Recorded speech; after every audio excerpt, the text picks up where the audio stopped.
Eder, Mech, Pallister. Non mi interessa nulla di questa cosa, cioè del fatto che Liliana possa aver abortito, che il figlio possa essere stato di Claudio. Non mi interessa nulla di questa cosa, non ha niente a che vedere con i reati, è al di là di quello che io ritengo doveroso da parte nostra. Per il momento non ci sono novità, aspettiamo che i nostri consulenti di capacità indiscussa a livello internazionale facciano il loro lavoro. A che punto siamo con la nuova autopsia? Di solito vengono chiesti e ottenuti 90 giorni. Adesso non ricordo in caso concreto se ne ha chiesti di più o di meno, ma lo standard è questo. Per il momento non ci sono novità, noi abbiamo dato la parola alla scienza, abbiamo un'equipe di consulenti di capacità indiscusse e di vaglio internazionale, aspettiamo che facciano il loro lavoro. Claudio Sterpin ha sempre negato di sapere di questa gravidanza, forse anche per un fatto di delicatezza verso le figlie, ma io so che nei 40 anni di frequentazione la relazione sua con Liliana non era mai stata platonica, ma era sempre stata ben altro. Dico sicurissimamente no, perché in quel periodo io Liliana non la frequentavo perché avevo un'altra, appunto. Posso assolutamente smentire. Tutto là. Io in quel periodo sono sicuro, mi ricordo benissimo, ho conosciuto mia moglie il 1° luglio, proprio il 1° luglio del 90. Sicurissimo. E per mettermi con mia moglie ho interrotto un rapporto che avevo con un'altra donna modenese. Io ero impegnato con un'altra donna in quel periodo sentimentalmente. Io con Lili non ci siamo mai persi di vista, l'ho sempre detto, anche e soprattutto a livello di amicizie.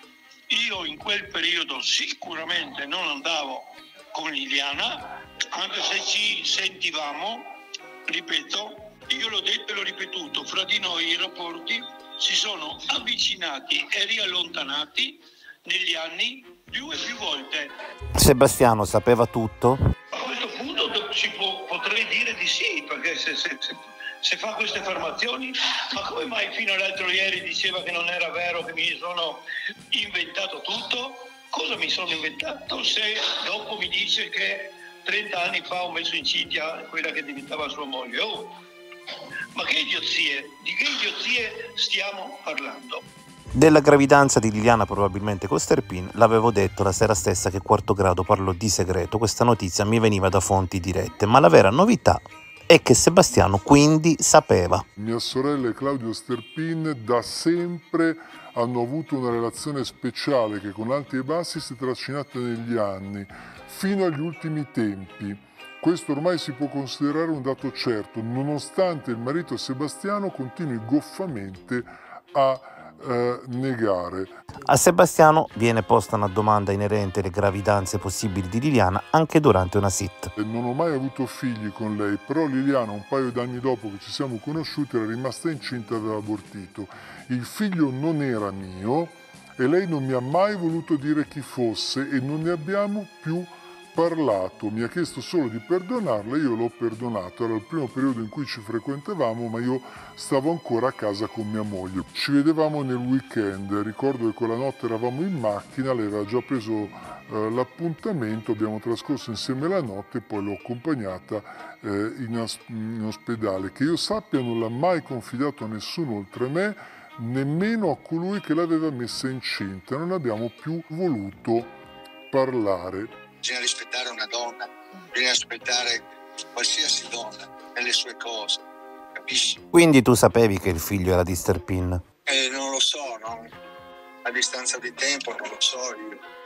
Lili non mi ha mai detto niente, cioè non è che mi ha detto in maniera esplicita e di questo o di quello, cioè, sono cose che io non ho mai chiesto e lei non mi ha mai detto, ne abbiamo mai parlato. Liliana Resinovic rimase incinta del suo amico Claudio Sterpin e il marito Sebastiano Visintin la accompagnò ad abortire. Emerge da un'intercettazione ambientale in cui lo stesso Visintin parla con una persona e racconta questo episodio avvenuto fra il 1990 e il 91, quando lui e Liliana erano già insieme. Questo elemento, valutato con le ulteriori evidenze di indagine, come il fatto che Visintin sapesse, come da lui dichiarato pubblicamente, che la moglie andava a stirare le camicie a Claudio, fa capire che Sebastiano non poteva non sospettare di una frequentazione di Lilli con Claudio. Nell'intercettazione telefonica relativa a un colloquio del 5 marzo 2022, una persona chiede perché i coniugi non avessero avuto figli e Sebastiano Visintin racconta l'episodio passato di Liliana, rimasta incinta non di lui, ma verosimilmente di Claudio Sterpin, e che molto probabilmente il potenziale papà non era a conoscenza del fatto. Liliana avrebbe confessato a Visintin, che era già suo compagno, di essere incinta e quest'ultimo l'avrebbe accompagnata in ospedale per abortire, come testimonierebbe la documentazione sanitaria contenuta negli atti. Dunque, Sebastiano non poteva non sospettare di una frequentazione di Lilli con Claudio. Anche la qualità e la quantità dei contatti intercorsi tra i due, ovvero tra Liliana e Claudio, che ci consegna la consulenza informatica, va in questa direzione. Ehi, non dimenticare di iscriverti a questo canale.